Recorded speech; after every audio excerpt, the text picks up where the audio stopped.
جو شیاطین جن جو تھے، علی ملک سلیمان سے مراد ہے علی عہد ملک سلیمان، حضرت سلیمان کے زمانے میں چونکہ اللہ تعالیٰ نے ان جنات کو حضرت سلیمان کے تابع کر دیا تھا، تو وہاں پر چونکہ ان کا اب جو ہے کوئی میل جول زیادہ تھا لوگوں کے ساتھ، تو وہ انہیں کچھ اس قسم کی چیزیں سکھاتے رہتے، گویا کہ اندر سے تخریب کاری۔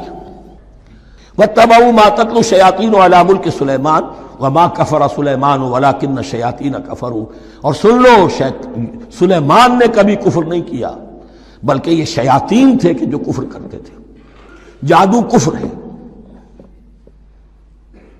لیکن آپ کو نقش سلیمانی آج تک بھی لفظ ملے گا، نقش سلیمانی۔ آج بھی مسلمان بھی ان چیزوں کو حضرت سلیمان کی طرف منسوب کر رہے ہیں، وہ ظلم اب بھی جاری ہے۔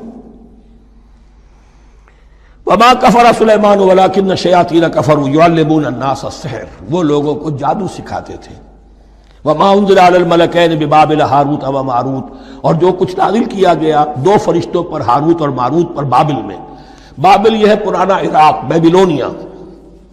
نبوکدنضر بھی بیبلونیا کا بادشاہ تھا، نمرود بھی بیبلونیا کا بادشاہ تھا۔ عراق کے بادشاہوں کا لقب ہی تھا نمرود، نماردہ اس کی جمع ہے۔ تو حضرت سلیمان کی حکومت جب تھی تو وہاں پر یہ لوگ جنات جو ہیں وہ اس قسم کی تخریب کاری کر رہے تھے، تو اللہ تعالیٰ نے آخری آزمائش کے لیے دو فرشتوں کو زمین پر اتارا، اور وہ انسانی شکل میں لوگوں کو جادو سکھاتے تھے، بتاتے بھی جاتے تھے دیکھو جادو کفر ہے، ہم سے مت سیکھو، لیکن اس کے باوجود لوگ سیکھتے تھے۔ تو گویا کہ ان پر اتمام حجت ہو گیا کہ اب ان کے اندر خباثت جو ہے پوری طریقے سے گھر کر چکی ہے۔ وما يعلمان من احد، اور وہ نہیں سکھاتے تھے کسی کو بھی، حتی یقولا انما نحن فتنة فلا تکفر، یہاں تک کہ وہ کہہ دیتے تھے کہ دیکھو ہم تمہاری آزمائش کے لیے بھیجے گئے ہیں، ہم فتنہ ہیں تو تم کفر مت کرو۔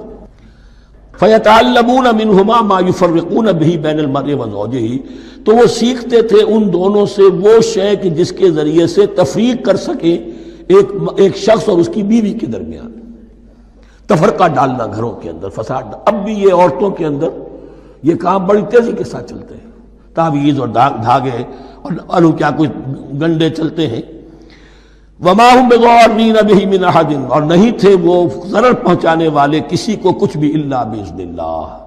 ایمان کا تقاضا یہ ہے کہ چاہے کوئی دوا ہو وہ بھی باذن رب کام کرے گی، ورنہ نہیں۔